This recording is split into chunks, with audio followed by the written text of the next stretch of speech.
A couple of weeks ago, I interviewed Dr. J. Tibbetts. You might recall he's an American, a medical advisor to the Brown County Health Department in Wisconsin. He attacked the Australian Medical Association, who quite disgracefully, but not surprisingly, given that the leadership of that mob now is hopelessly of the left, and the AMA virtually arguing that there was no problem about the sub-audible infrasound emitted by wind turbines. And Dr. Tibbetts cited endless international evidence in relation to the health risks posed by the low-frequency noise that wind turbines generate. Well, that interview led to an email that I received this week from Eastern Europe, amazingly. They had heard my interview on the internet with Dr. Tibbetts in relation to what I call the lunacy of wind farms and the sleep deprivation that they cause. And my email correspondent said, quote, "I just wanted to tell you how much we appreciate your excellent interview and your courage to do it. I know how risky this is." My emailer said he posted the interview on his website and it went ballistic. And I'm told he says it's spreading from Austria to Germany and Finland and Ireland and Poland and many other countries. My emailer said, "I can guarantee you that all people in Europe, especially in Germany, were like crazy and spread your interview like crazy when they got it on my Facebook page." Well, people are waking up to the lies and deceit peddled by governments and renewable energy companies all over the world. There is a report this week by AGL Energy, of all outfits, who found that non-solar households are paying hidden subsidies of more than $200 million a year here in Australia to households who have solar roofing panels. Now, we know that this wind power, solar power are driving up the cost of what you pay for electricity and what business pays. And the AGL chief economist, Paul Sims-Hauser, said the problem of wealth transfers to renewable energy sources was increasing. In other words, to prop up renewable energy, you, the taxpayer, have money taken out of your pocket, and that in billions of dollars goes to renewable energy companies, most of them foreign companies. Now, people increasingly can't hack this. We're told that 650 electricity customers are complaining to their retailer every day about electricity prices. The Australian Energy Regulator's annual report found disconnections have surged and more than 237,000 New South Wales households, 1 in 7 customers, has complained to their provider about pricing in the financial year ended the 30th of June this year. Now, we are spending billions of dollars on wind energy. It accounts for less than 2% of power generation in China, 3% in America.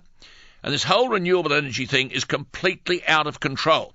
Wind power costs up to $214 per megawatt hour. Coal, $78 to $91. If the renewable energy mob want a set of rules that would be simple, then go ahead with your wind farm, but don't ask for taxpayers' money. How can a wind turbine company buy off a farmer for $10,000 a turbine and then that same company be subsidised by the taxpayers? Who are you? I've spoken to so many people, but one of them is Andrew Gardner in Napthine's electorate. He's running for election this Saturday, the Premier of Victoria. And Andrew Gardner's living next to 140 turbines, 150 metres high, 56-metre blades, the biggest monsters in the Southern Hemisphere. Some are 90 metres from his property, 8 of them 1.7 kilometres from his home. And he's been bullied and intimidated by AGL. I repeat, coal-fired power, $78 to $91 a megawatt hour, wind power up to $214 a megawatt hour, and solar power over $400 a megawatt hour. And here you've got this Gullen Range wind farm near Goulburn, which breaks nearly every rule that governed its application to operate. But don't worry, it's foreign-owned. And if you're to believe Canberra, we're meant to be spending $17,000 million, $17 billion, erecting between 7,000 and 10,000 of these wind turbines. Yet Germany are pushing ahead with new coal-fired electricity plants because political and public concern there is increasing over the cost of energy. China are building a new coal-fired power station every 10 days every year. And remember when I spoke to Angus Taylor, the new member for Hume, turbines in his electorate enjoy subsidies of $500 million to $1 billion a year.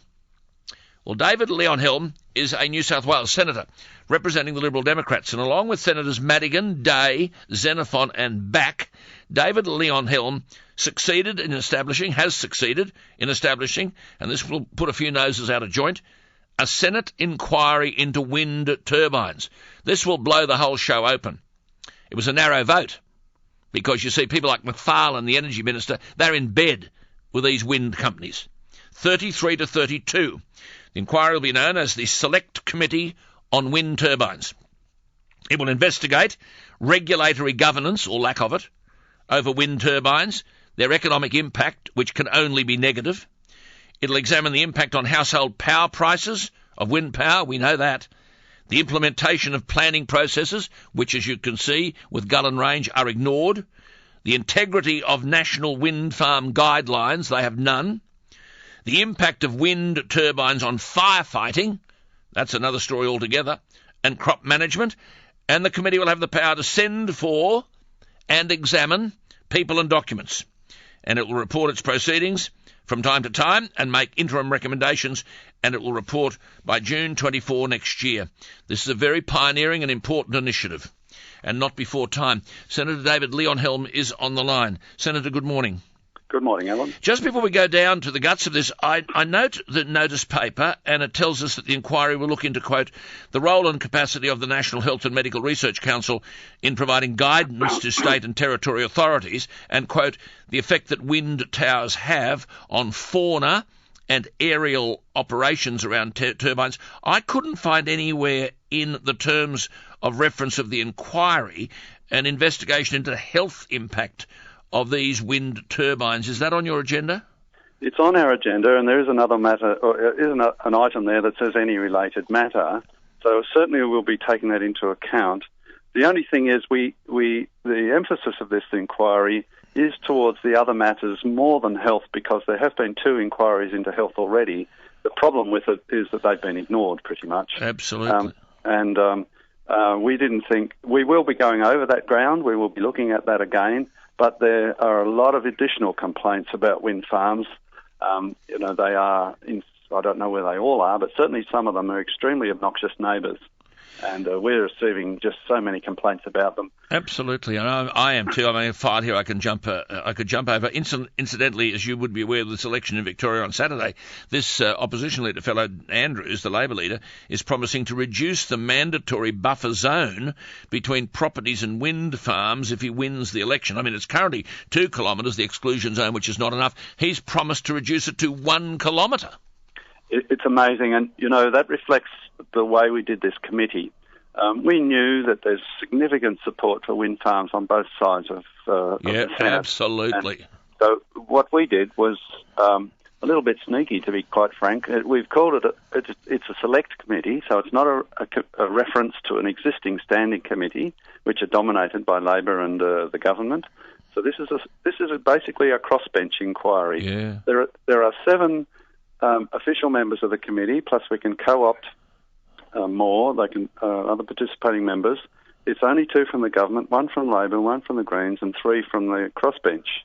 And plus, we can bring in other participating crossbench members if we wish to. But see, you're raising a very valid point here, because the public feel they've got nowhere to turn because both Labor and the coalition are in bed with this mob. Yeah, well, that's the point. That's why we said it's not going to be appropriate for it to go to an existing committee, because the crossbench doesn't have much say on those. Absolutely. See, I have said many times, I'm talking to Senator David Leyonhjelm from New South Wales, I've said many times, David, that you can't release a drug onto the market unless all the likely consequences from the drug are subjected to rigorous scrutiny. So how could you build wind farms or approve coal seam gas extraction without providing the answers to the very legitimate questions about health and the impact on individuals that these things have?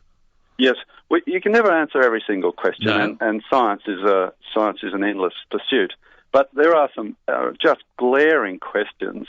Why, for example, does at the Gullin Range wind farm, where they put these things almost 200 metres away from where they're supposed to be, and then said, well, we're a renewable energy company, we can do whatever we like. Correct. And then the Clean Energy Regulator hands over money to them with no no. Thank God for you. Accounting. Thank God for you. They should be stopped in their tracks now. Yeah, they're in breach of the consent application. They should be stopped, shouldn't they? Yeah, we hear lots of stories where, because they are renewable energy, they think they are above the law. They don't think they have to comply with planning guidelines and directions and so forth. And we're not even satisfied those guidelines are particularly comprehensive and thorough anyway. Stringent. Yeah. No, you have said, just for the benefit of my listeners, and I'll just get you to comment on some of the quotes that you're on the record as having uttered, quote, "The dramatic surge in power bills has been a major factor in the decline of our manufacturing sector and the loss of thousands of jobs. In little more than 10 years, the renewable energy target has rocketed Australia from almost the cheapest to the most expensive electricity in the world." They're your words. Yes. Well, in fact, that brings me to another subject where also the crossbench is also trying to do something constructive with the government on this renewable energy target. As you probably know, Labor and the government stopped negotiating a week or so back, and now it's in our court. And we are working on a plan. There's been some media reports on it in the last couple of days. We are working on a plan in which we will address this issue of high price of electricity, unachievable renewable energy target, the penalty rates kicking in, all that sort of nonsense. Well, you said in August, the latest figures from the Australian Bureau of Statistics show that in the 5 years to June 2012, Australian retail electricity prices rose by 72%, with even higher increases in Melbourne and Sydney. And you said senators and MPs, however, don't need to worry about whether staying warm in chilly Canberra may send them broke. Perhaps if they had to pay for their own heating and air conditioning in Parliament House, it'd concentrate their minds on the important discussion we need to have on the future of the renewable energy target. Good on you. Yeah. Well, it's tragic. You know, there are people who are genuinely suffering from energy poverty. They cannot turn on their heaters during the winter. They suffer in cold just because they can't afford their electricity bill. So they're frightened of receiving a bill that they can't afford to pay. Absolutely. Absolutely tragic. It is tragic. You quote a report from the accounting firm Deloitte showing the renewable energy target, quote, "will stifle the economy, cost jobs and drive up prices, and is a very inefficient means of reducing greenhouse gas emissions." Now, Terry McCrann years ago told me, David, on this program, that if you want to decarbonise the Australian economy, you're writing a national suicide note. And, I mean, you are the only people focusing on this issue. Yes, well, somebody has to. But I'm really encouraged that the government acknowledges the problem. They just don't like the solution, or the politics of the solution, I think, is more to the point. The renewable energy industry has an awful lot of supporters. You know, it's a nice, warm thing, motherhood-type stuff to support renewable energy. And have you ever noticed when any of the MPs retire from Parliament, they go and get jobs with them? Yes. I hadn't noticed, no. They do. Oh, Mr. McFarlane will be lining one up right now. He won't be standing at the next election, don't worry. I mean, you said, and this is true, the net effect of this subsidy, renewable energy subsidies, is to hand an additional $17 billion of our money to these companies over 15 years for no measurable environmental benefit. Yeah, no, that's right.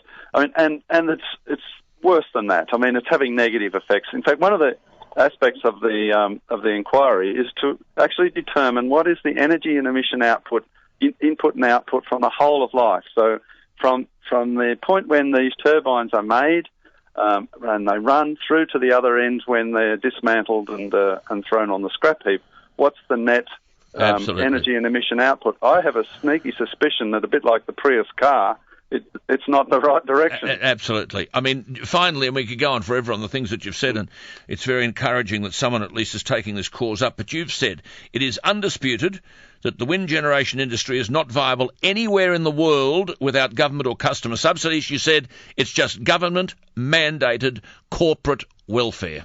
Yeah, that's exactly right. That's just keep not viable without subsidies. Keep at it, my friend. Keep at it. You're the hope of the side. All right. Thanks, Alan. Well done. There he is. Senator David Leyonhjelm, a major Senate inquiry into this whole rubbish of renewable energy and wind power.